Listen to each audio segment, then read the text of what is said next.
You actually put this in the book in a way that I wanted to share because it's so beautiful. You say, ignoring what we don't like in our lives does not make those things invisible. It just puts off the inevitable. Eventually, one way or another, we're going to have to deal.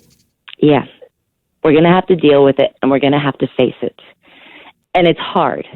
It's not easy, and it's not fun. But you do have to deal with it, and you have to face it, because it's only then, when you're standing there going, okay, I get it. I see it now. That's when God can actually do something. You have to acknowledge what's hurting, what doesn't fit, what doesn't look right, what doesn't feel right. Acknowledging that is the first step for God to being able to redeem it and to change it for His glory. How did you find the courage to begin to do that? And how did He begin to deal in your heart and in your life? I think I had to, for me personally, the way that I found the courage was realizing that there was nothing left. There was nothing to go back to, nothing to come back to, nothing there for me, but just to be kind of at the bottom.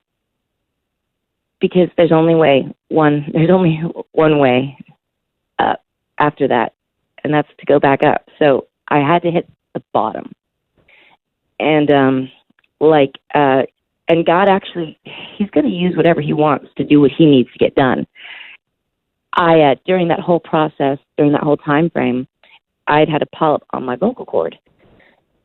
And so this polyp made it very difficult for me to sing, and I knew I was going to have surgery. So God used that time when me needing surgery for me to have to come back home, to face the shame, to face the embarrassment, to face all the criticism. But the interesting thing about it, now that I look back at it, is I was going to come back and face the shame and face the criticism. But because I was going to have surgery, I was not going to be able to speak, to say anything about what anybody was saying, because I couldn't talk. I think it was 6 or 8 weeks. It was a while. Oh my goodness. I was not allowed to utter a word.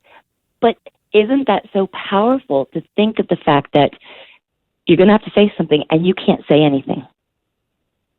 Like, people are going to be able to say anything about you to you, but you can't say anything back.